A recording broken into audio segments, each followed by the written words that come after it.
you've taken some of the words out of my mouth. I was going to acknowledge the Sorry. support of the Wine Institute of California for these tastings. Thanks again to our 3 winemakers for getting up so early in the morning. It's about 8 o'clock where they are, a bit even earlier in Paso Robles, Adam was suggesting. Round 1 was, for those of you who were on the call, or those of you who weren't on the call before Christmas, I said a few words by way of general intro, which I'll reiterate. Round 2 is for mainly those who've got wine, so the UK residents of the members of Circle of Wine Writers. And we have an opportunity to try the 3 wines which we spoke about in round 1. Also, the 3 winemakers involved have each swapped bottles, so they will have all 3 wines on their tables. So I hope there'll be more of a panel element to the discussions as well. Just a couple of background points. When I spoke on the previous call, I said, why Cabernet? Well, it's the most widely planted grape in California, and there's been a 6-fold increase in plantings from 1990 through to 2019. It's also the most important component in most of California's most expensive wines. Too many superlatives in that sentence, but it's the one that people see. There's also been a big growth particularly in Napa Cabernet over the last few years, and all that leads it to being quite a profitable grape to grow if you're in the right place. So where's the right place? Predominantly the warmer, better bits of California to an outsider. So Napa and Sonoma, north of the San Francisco Bay Area. South of the Bay Area, you've got to go some way down to San Luis Obispo County, so Paso Robles, 3-4 hour drive, a bit less for Adam. And then the other area would be over to the east of the Bay Area, Livermore, San Joaquin, and out towards Lodi. The theme today is California and Cabernet and AVAs. The 3 wines, the first wine is the general California appellation and is 87% Cabernet with some Merlot and some Petit Verdot in it. The second wine is Central Coast, but 100% Cabernet Sauvignon from 5 different AVAs, and Megan will update us on those. And then the third of the 3 wines is from a small sub-AVA of Napa, Oak Knoll, which is the southern end of Napa Valley, closest to the town of Napa, and cooler than further up the valley up towards Oakville. And the more sharp-eyed of you will have noticed that the bottle here of Trail 3150 is actually a different label than the bottle we had on display before Christmas. It's the same wine. It was just bottled all at one go, but some was labeled with the Oak Knoll oak tree on it, and some labeled with a hummingbird. But for those of you who picked that up, it's exactly the same wine, same bottling. And we have 3 different vintages. So first wine is 17, then we'll do the 18, Smith and Hook, and then the Oak Knoll is the 16 vintage. That's all I want to say at the moment. So I will hand over to Adam to kick us off. Adam. Hi, thank you guys for joining us. I really appreciate it. It was really exciting to be here the first time around, and it's even more exciting now that I know what this thing is all about this time around. So it's actually not too early. It's just 8 o'clock here in California. So you should be winemakers usually up and running at 4 or 5 o'clock in the morning to get everything ready in the cellar. I'm all set up, and I'm excited to bring you Cycles Gladiator Cabernet Sauvignon. I have a little PowerPoint presentation for you guys, if we can roll with that. I'll give you a little background here, how you do the share screen. There we go, share. Okay, so my background, and it keeps doing this. My background is that I got my degree in enology at the California State University at Fresno many years ago. Mine keeps flashing. Are you guys see this? No, that's fine. Yeah. Okay. All good on my end. Yeah, mine just keep flashing on and off, so it's going to be difficult for me. So I have been working with this particular wine, started this brand in 2005, and it was really an homage to this really great bicycle poster that from Paris, France, around the 1890s, where I was working with a very cause-based wine company, and the Wine Hooligans, who I'm director of winemaking for now, is also a very cause-based winery. So it's kind of important for us to continue on this brand. It's been a lot of fun. I've been working with it on and off since 2005, and we've focused primarily on, we've got Cabernet Sauvignon, we've got Pinot Noir, we've got a couple of varieties.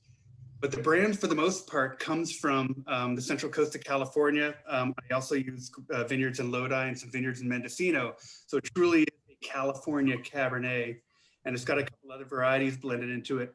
For me, when I'm trying to produce a wine like this, I'm looking for a wine that's going to be great at a wine bar.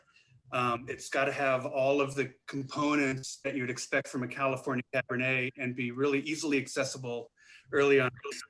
Cabernets, different brands within the winery that I have.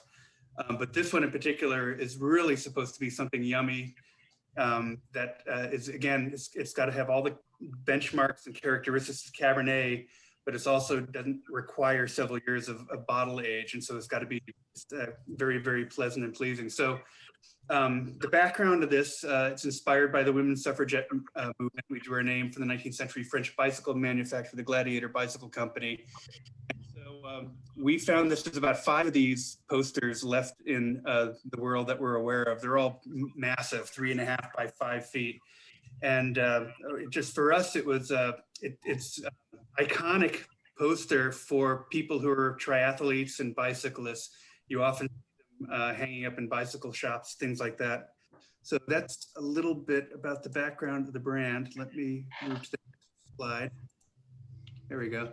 So here's a little bit of technical data. I didn't put any tasting notes or anything like that. Leave that entirely up to your impressions.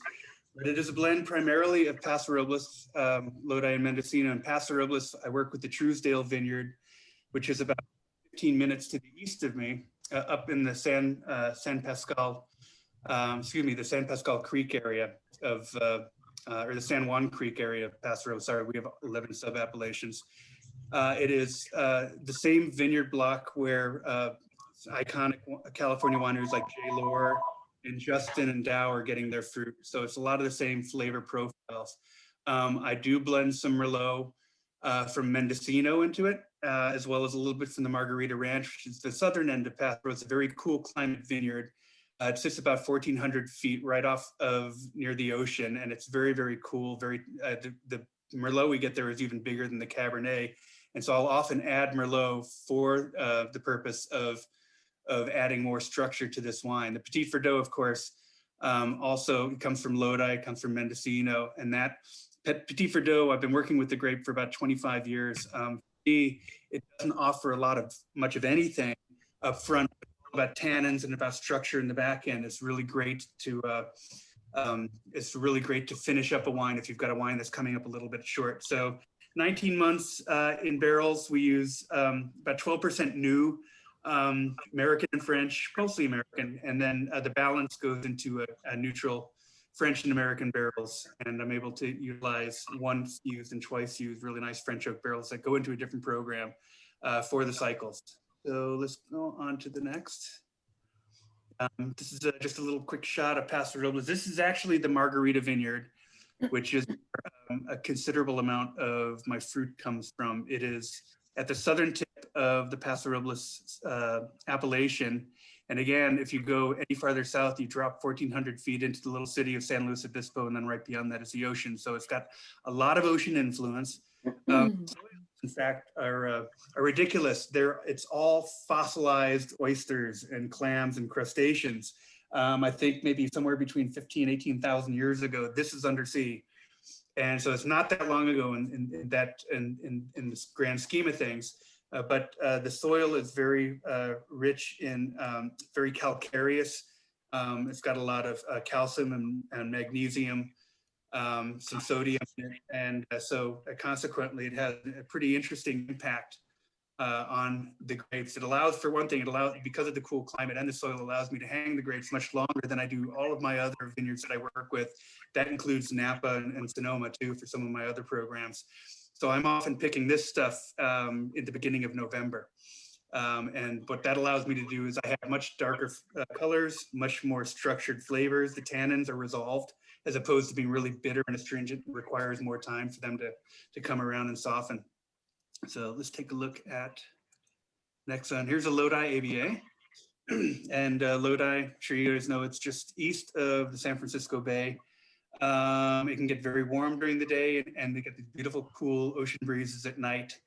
It's obviously it's great for things like Zinfandel and Petit Syrah, but also produces a very, very nice Cabernet. And this is the fleshy component that I use for my blends. It's just kind of just unctuous, where I happen to have a Cabernet that might be very tight, tannic, acid driven. This will fatten it up. And again, it's all about making a wine that's more accessible early on. Given that people buy a bottle of wine. I know in the United States, they buy a bottle of wine and it's open within 48 hours. So that's important. Mendocino, of course, is north of San Francisco Bay. It's north of Sonoma. It's near the Russian River. It's right north of the Navarro River. And this also has a lot of ocean marine influence to it. It happens to be a lot warmer during the day. But it's just another set of flavors that I get to work with all of my blends. So want to make sure I'm on time here. So learn more, Tech sheets are available there.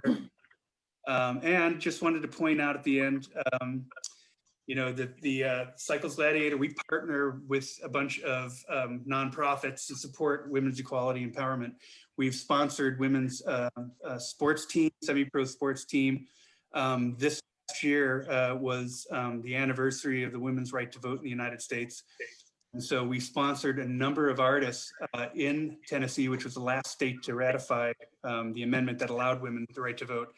A bunch of art murals sponsored these. They're really, really unbelievable, beautiful. And I think it was just it goes to show our commitment to, fulfilling the whole concept of equality and egalitarianism. So this is just a little bit of extra thing. I just learned when I was reading this PowerPoint that we're sponsoring a WSET scholarship for women. So that'll be fantastic this year. So that being said, I am done with my slideshow. If there's anybody has any questions or comments. I was talking a lot fast. I'm sorry about that. I just had a lot of information to get out pretty quickly. I had a quick question about the varieties from the different regions. So you said you're Paso, you're getting Cabernet? Cabernet and some Petit Verdot, yeah. Okay, perfect. And Merlot too. So I'm getting pretty much all three varieties from each of those three applications that you saw. Okay, super. Thank you. Sure. Adam, would you like to talk us through the wine? Yeah, sure. So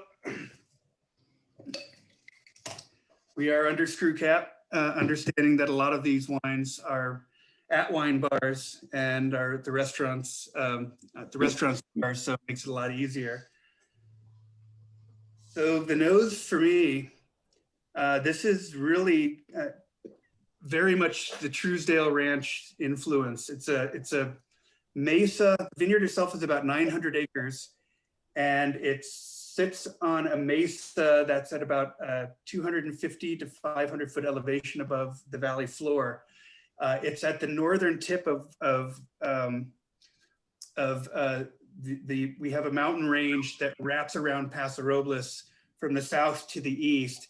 And we got these cool ocean breezes that come right in over Margarita Vineyard, which is where some of this comes from, and goes up the hill and then cools off the Truesdale Ranch. As I said, you'll see some similarity in flavors if you guys are familiar with the wines of J. Lohr or Justin Winery or Dow for that matter. There's a lot of similarity in flavors. It's very broadly stroked. The tannins tend to be a lot more resolved and fleshy, and that comes straight out of the vineyard.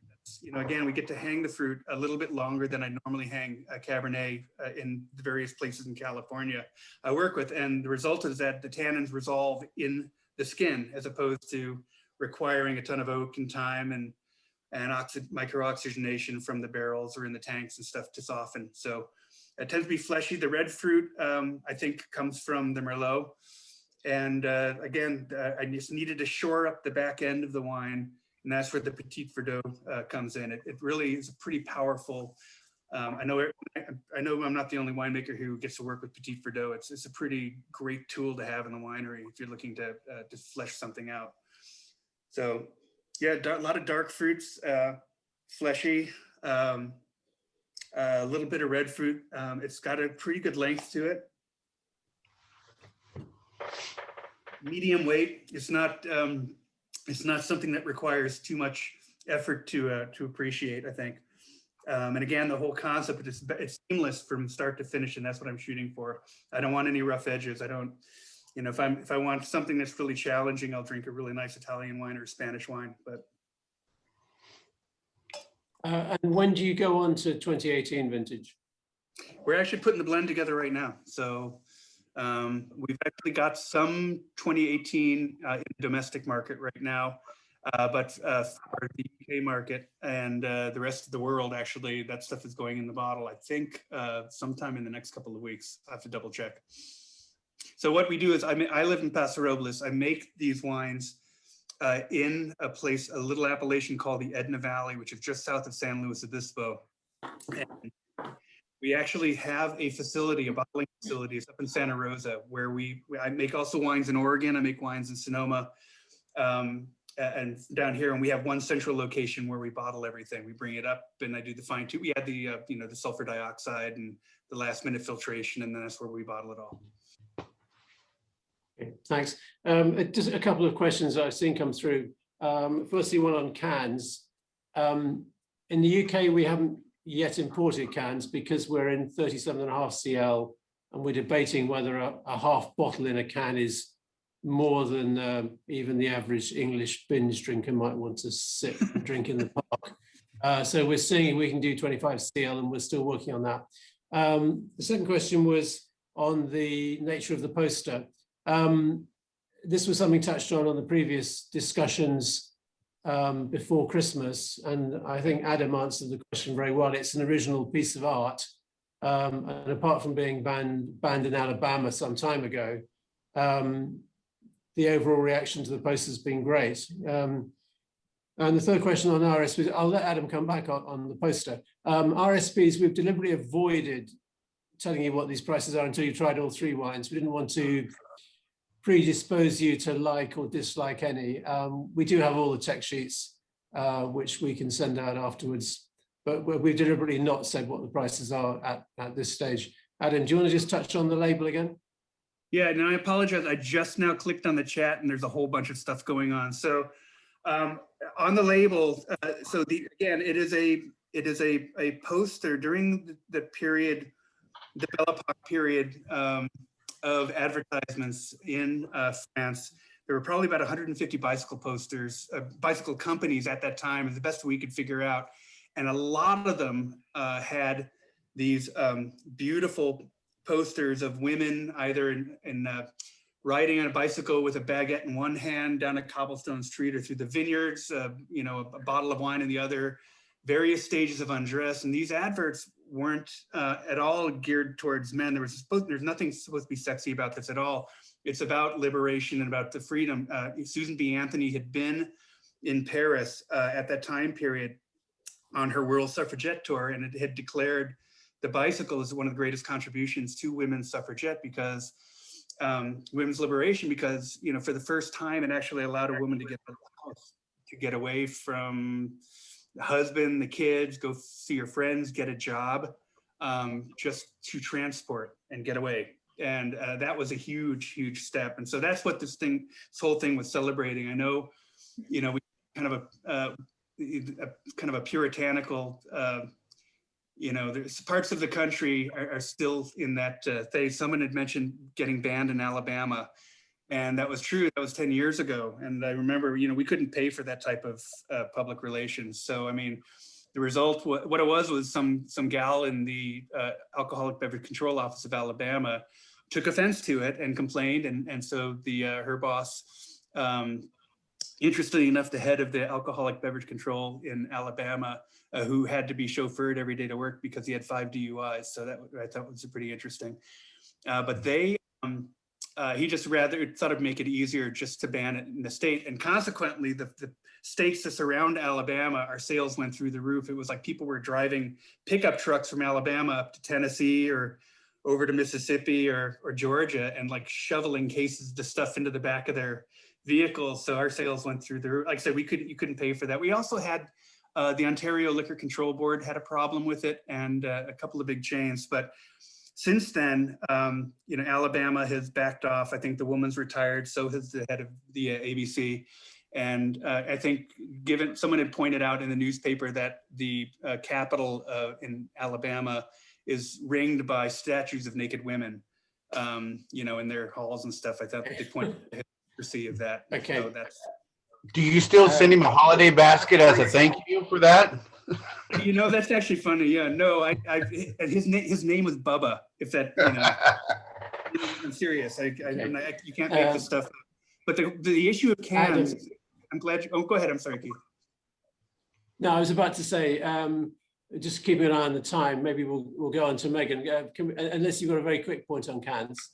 Yeah, we're putting in a brand new canning line with the ability to be able to do 200 milliliter cans as well. So not just 375s were just an issue of convenience, as well as it makes it easy on inventory because it's a half bottle and we do things in 9-liter cases out of our inventory. But we're exploring smaller cans as we speak. So just wanted to point that out. Good. Okay. Thanks a lot. Can we go on to Megan? Welcome. Hi, everyone. Thanks for having me. And Adam, I just want to comment on your wine. Very lovely. I think you did a great job of keeping the oak low and the fruit high, making it very drinkable right now.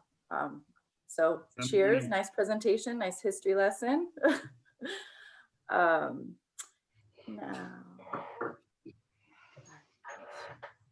So I have a presentation for you all, a bit different than I presented last visit. So let me get that going.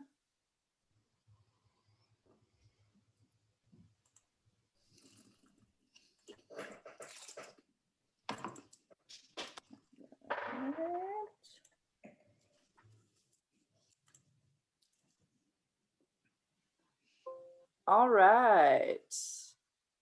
So we are not here, but that is the winery where I work every day. What a lovely view. But that's where Smith and Hook began. That is the original Smith and Hook ranches that were once horse and cattle ranches.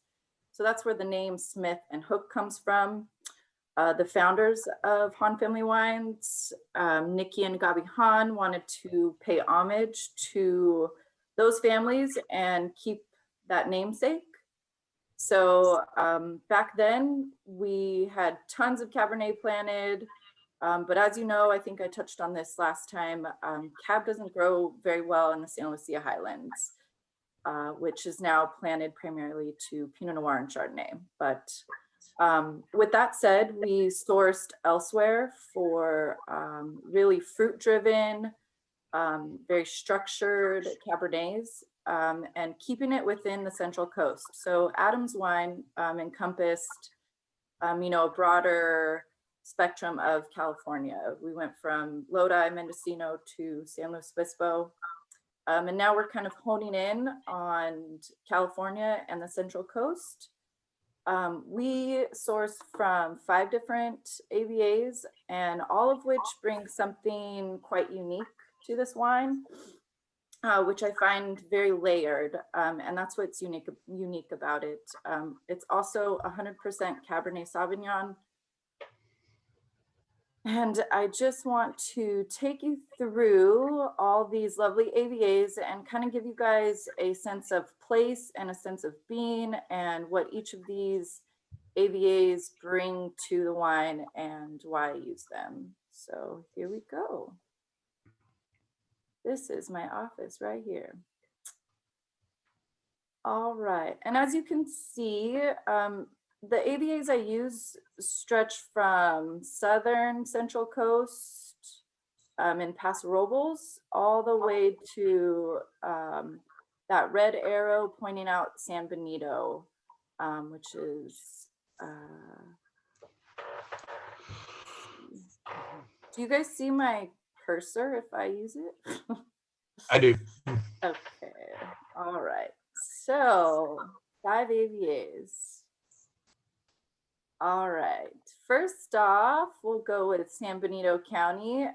This is a unique AVA because it's really hot, but it also is really windy. So the vines are allowed to shut down and allow for a really long growing season.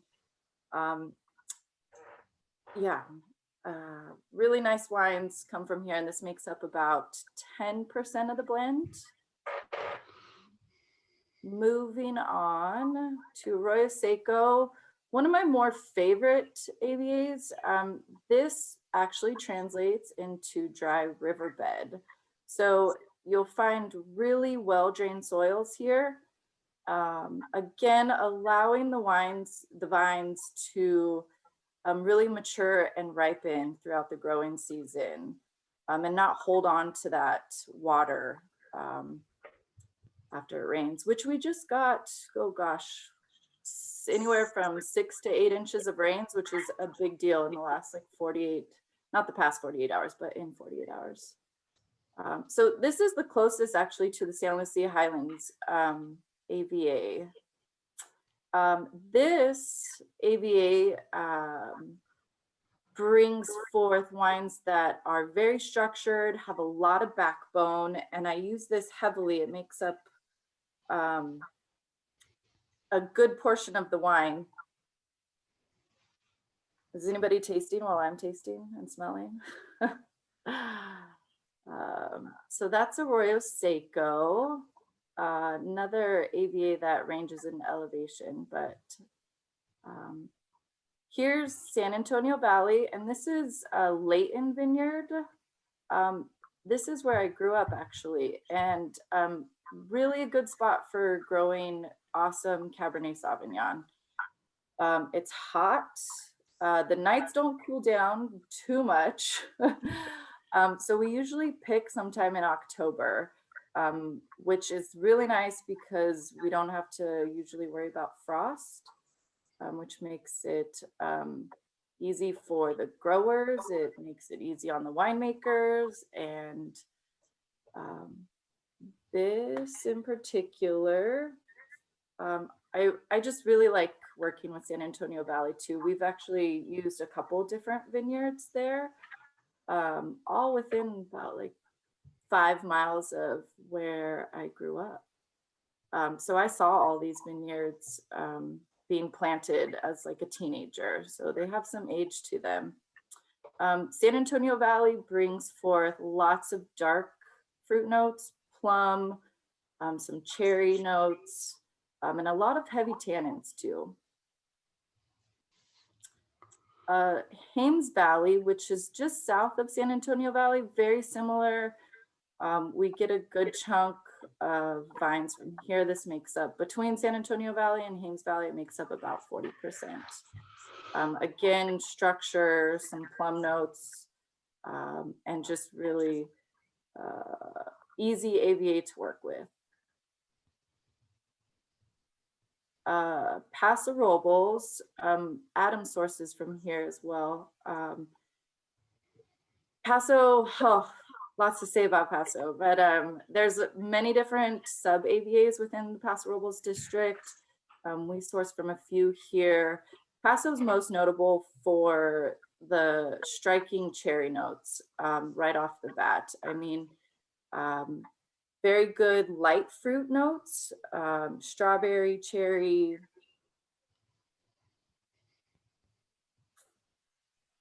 Very unique, lots of variety here.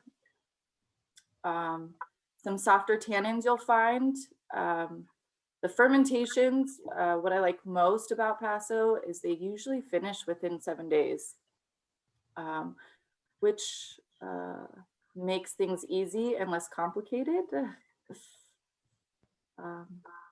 So in a nutshell, we've been making this Cabernet for over 40 years, and going from sourcing in our own appellation to stretching out to the broader Central Coast, to just really find Cabernets that are unique, have a lot of structure, balance, and trying to keep that tight-knit family orientation.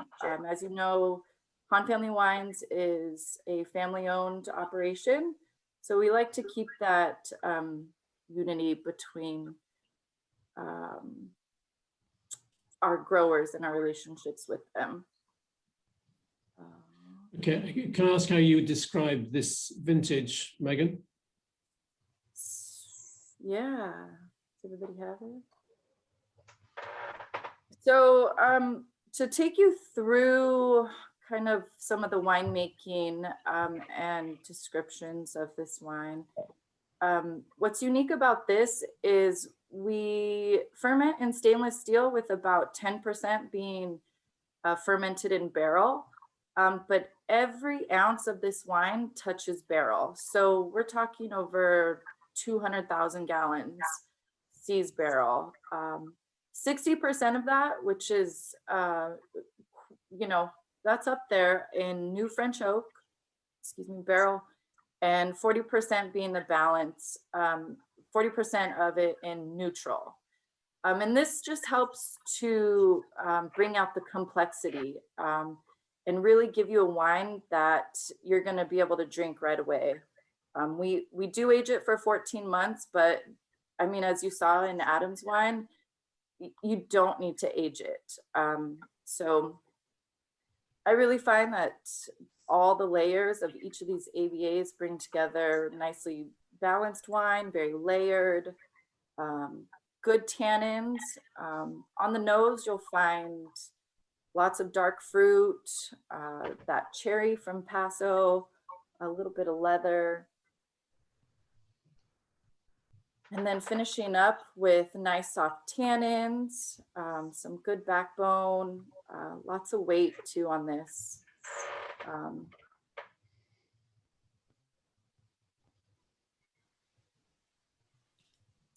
I'd agree with you that the tannins are very well handled, and the balance and flesh of the wine is very well put together.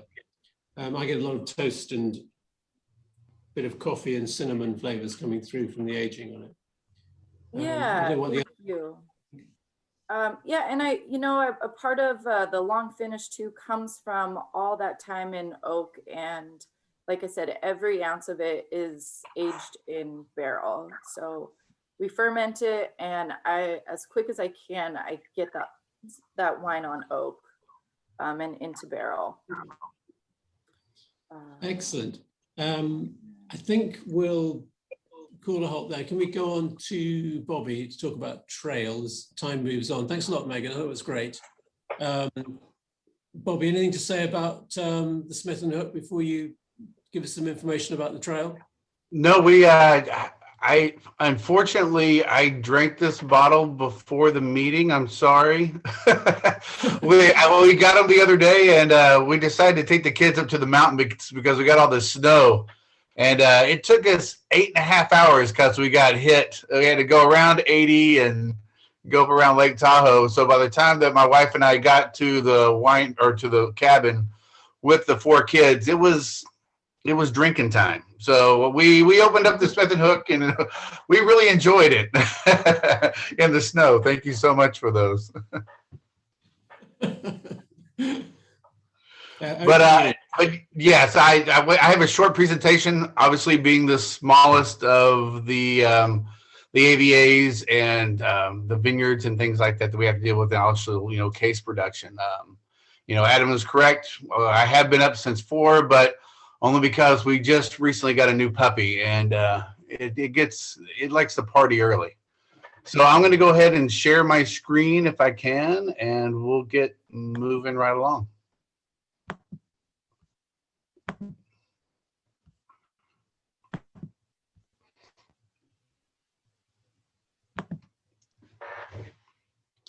Okay, I can't see myself or anybody else. Does everybody look good?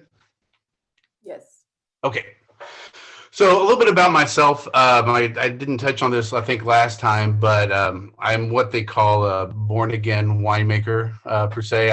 I grew up in Texas, born and raised, went to Texas Tech University, came out here after a kind of in the restaurant industry for a while on operating, and got a job as working as a cellar tech just for one vintage and fell in love with it. Worked underneath a winemaker by the name of Aaron Pott, and he just kind of made me fall in love with the wine industry, and came out here for a summer, and it's been a really, really, really long summer, but I enjoy every minute of it. But talking a little bit about Trail 3150, obviously in the Napa Valley, a very, very small portion of the Napa Valley, what they call the Oak Knoll District. And we'll move on to that slide. So if you're looking at this, and again, cursor-wise, Napa Valley is surrounded by two mountain ranges, the Mayak Comets and the Vaca Mountains here. And that really allows kind of like a funnel of, coastal influence, fog, heating and cooling. And that's what, like any plant, vines really thrive on soils and temperature control and everything else like that. So from the mountain range, we do get a lot of watershed, helping it out with vine growth. We do get a lot of rock from that runoff, kind of help aerate the soil from the sand and the clay and the things like that we have there in the Napa Valley.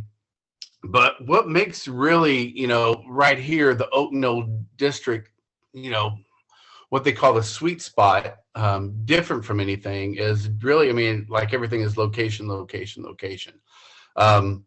This gets a lot of the coastal influence from the San Pablo Bay, so kind of coming up from down here. So the fog will kind of come in and work its way up valley, all the way up here to places like, St. Helena and Calistoga, which I lived when I was first in the wine industry. And I first met the Bell family when I was working at Provenance Vineyards.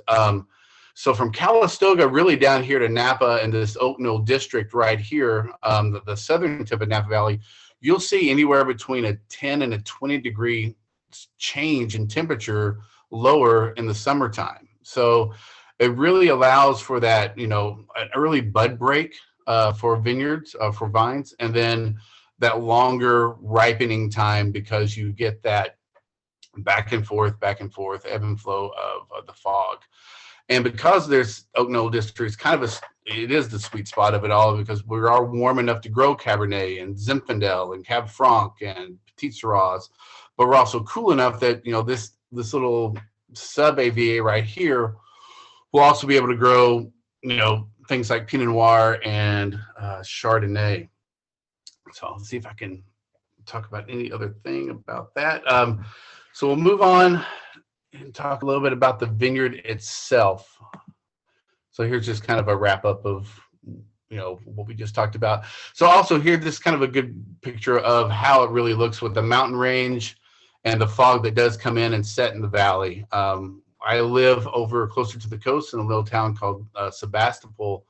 And when I drive over into Napa Valley, it'll be really, really bright and sunny at the top of the peak of the mountain. And when you drop down, it is just like driving into a lake of fog. It really is spectacular. So for the Vale Vineyard itself, this is really kind of a micro condensed what the last presentation was talking about. We literally source from one vineyard and 3 different varietals, and that's it. And all this sits on about 7.5 acres of planted land. So this is the Vale family vineyard, which is the Trail 3150. Right here is the Silverado Trail. And another really unique thing about the Silverado Trail and Highway 29, if you guys don't know about it, you can't turn left during harvest time because of all the traffic. And so it's a series of right-hand turns to get around wherever you want to go. But that's just kind of a sub thing. Anyway, back to the vineyard. So what we have here is Cabernet Sauvignon, Merlot, and Malbec. This vineyard was planted in 1992. The whole vineyard is planted on 110R rootstock. And then we have the 3 different clones. Cabernet is clone 7. We have the Merlot here that's planted on 181, and then the Malbec at 595. Unique thing about the Malbec is that clone actually came from Argentina. So really the cab makes up, the bulk of the portion. It's a little over 2.5 acres on that one. And then it's kind of roughly split up between the Merlot and the Malbec. So going in and making this wine, when the Vail family purchased this property in 2015, the fruit was still under contract and it had been for some time since its 3rd or 4th leaf, with wineries such as like Camus and the other surrounding wineries that kind of border this property. But we really didn't know what it could yield. We tasted the wines and the fruit in the blend, but we didn't know what each section was kind of all about. So what we did was we obviously picked these at a certain ripening date, anywhere between mid-September to October timeframe. Fermented them. We fermented them all the same. We tried to keep temperature the same, yeast the same. But we did different press cuts to kind of see, free run versus medium press and heavy press, and kept them all in the same French oak barrels, so we could really compare apples to apples to apples. Try to keep everything the same as we could and see, which one might show a little bit better than the others.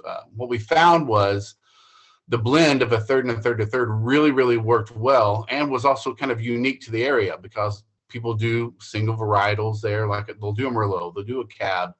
But this one was kind of a playful, fun thing that we could do at 3150 as a fun, third and a third blend. So we will move on to this. So here's kind of a quick picture, a live shot of it all. This is the house of 3150, and then this is the vineyard down here, and obviously the Silverado Trail.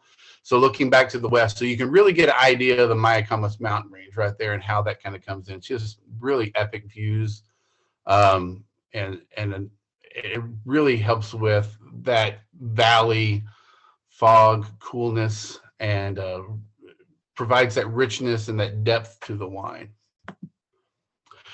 So going on to the wine itself, like we just talked about, it is kind of a third and a third blend between the Cabernet and the Malbec and the Merlot. We do keep it on French oak, 21 months, 50% new. I try to keep enough fresh fruit aroma in there, but just kind of give an introduction to the oak, just to kind of lift the aromatics a little bit and provide that balance and that structure to.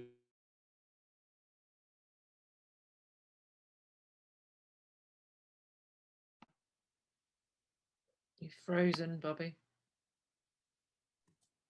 I think we've lost you, Bobby, for the moment. Yeah. Oh no. Palette big bomb. Long story short. Yeah. But that's kind of it. That's my whole presentation. Again, Robert Donnell, winemaker, and hope you guys enjoyed it. Bobby, thanks so much. If the other two winemakers haven't been stuck in ski lodges drinking Bobby's wine,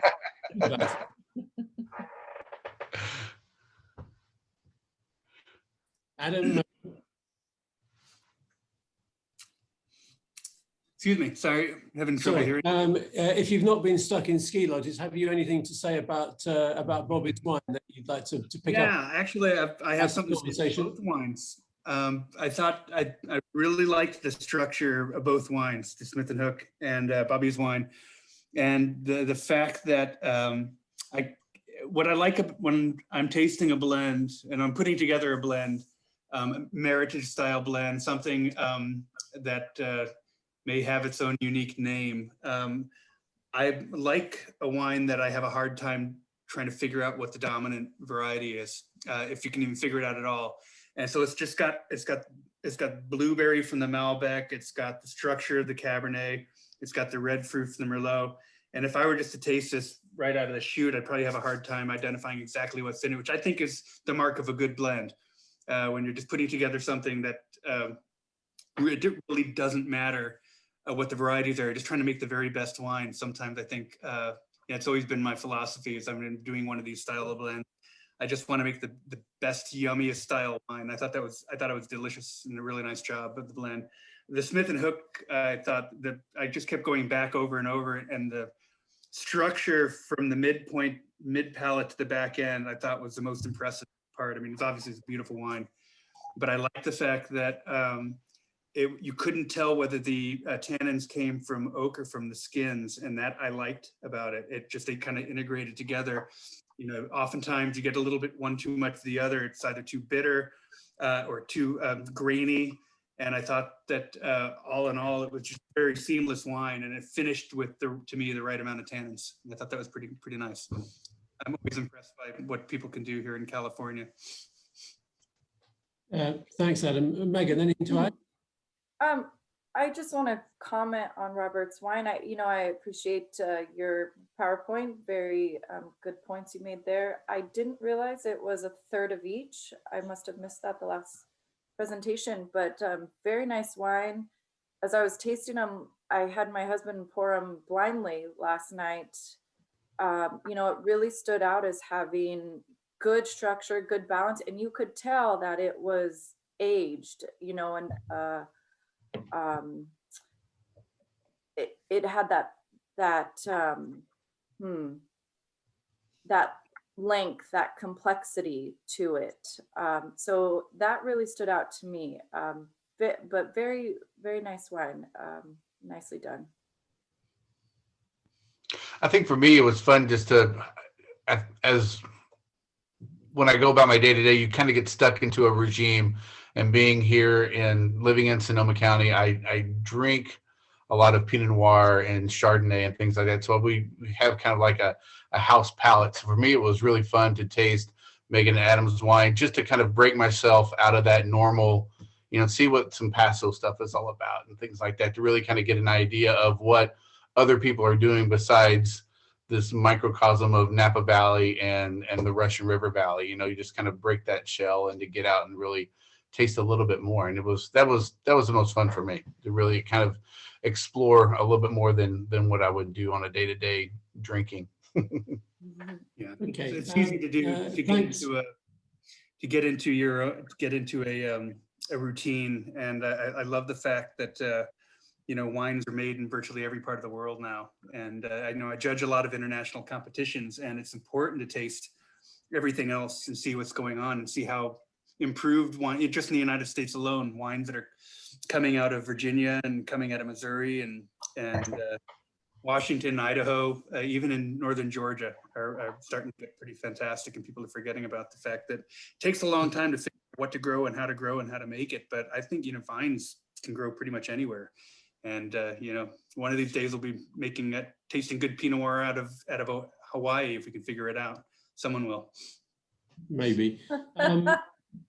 Can I just pick up on a couple of questions which were raised at the previous session? Two questions really. One on smoke taint. Has there been any development as you've seen the wines in barrel and tank and samples being offered around over the last few months and when we last had this session?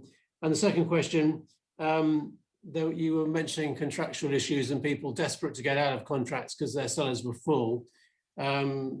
I noticed there was a court case pending on that with a couple of well-known players. Any comments to add to those two themes that you touched on last time as a panel? Yeah, well, I think we are getting ready to bottle wine from the Willamette Valley, for example, for another brand that I make. Some Pinot Gris. We just finished up a rosé. We have analyzed pretty much every lot of wine up and down the West Coast, and for not only just the 2 or 3 main markers for smoke taint, but also about 8 or 9 extra ones. And it's important to note that brand new oak barrels can contribute more of the components that are the smoke taint markers than actually smoke can. What we know now, I mean, what we figured was the case, but we know definitively now is it's not how much smoke the berries were exposed to, but it's how close to the source of the fire and the smoke.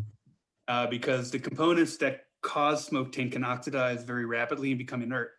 And so we had, I got a chance to work with one particular vineyard in the Napa Valley in the Rutherford appellation.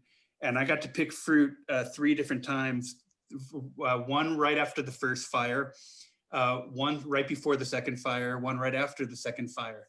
And it was interesting to note that the longer that we let the grapes hang on the vine, we continually send the berries in and the juice that we extracted into analysis, and the numbers would just drop, continue to drop.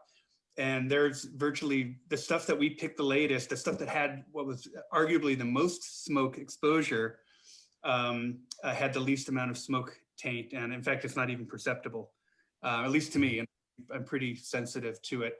But we're looking at some new, there's been some great experiments. I've been doing some really fun stuff where I've been using some enzymes on some particularly smoke tainted stuff to liberate these, you have smoke taint components come in a free form and a volatile form, and a free form and a bound form.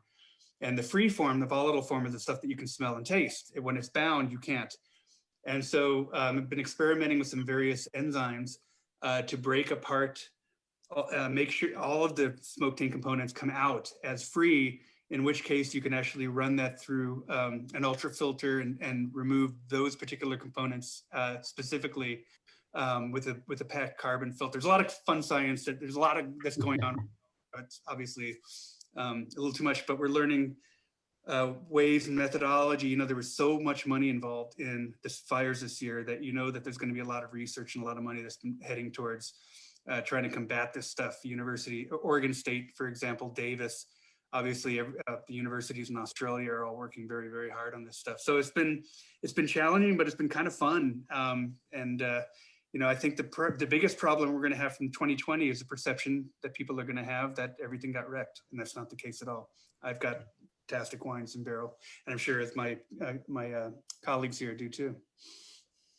No, I'm going to echo what Adam said. I mean, I'm fortunate enough to work with a lot of different clients where some are in Napa and berry samples and everything did not get any smoke taint whatsoever, where other clients over in Russian River with the Pinot Noir, we were hit hard, and we can really, really taste and start to identify, and hopefully this isn't going to be a problem in the future, but you hope for the best and plan for the worst. And I think this is something that we're going to be stuck with for a while. So how do we get around that? Look at the science, that Adam was saying. Look at the enzymes that maybe we could add early. Is there anything that we could do during fermentation? RO, ultrafiltration, that to kind of remove the taste of the free. But just, to echo what Adam said, I've tasted wines, especially Pinot Noir, where you can really kind of flag this stuff early and look at the numbers, and the numbers versus what I'm tasting are completely different, where it's like, I should really be able to pick this up, and it's just not there. So I think for winemakers in this early fire game, the not knowing was the biggest fear of the fire.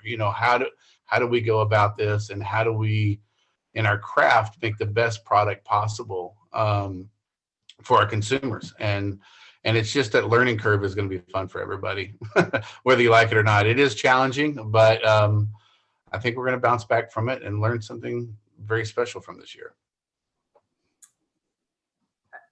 I would agree with both Adam and Robert on a lot of different notes.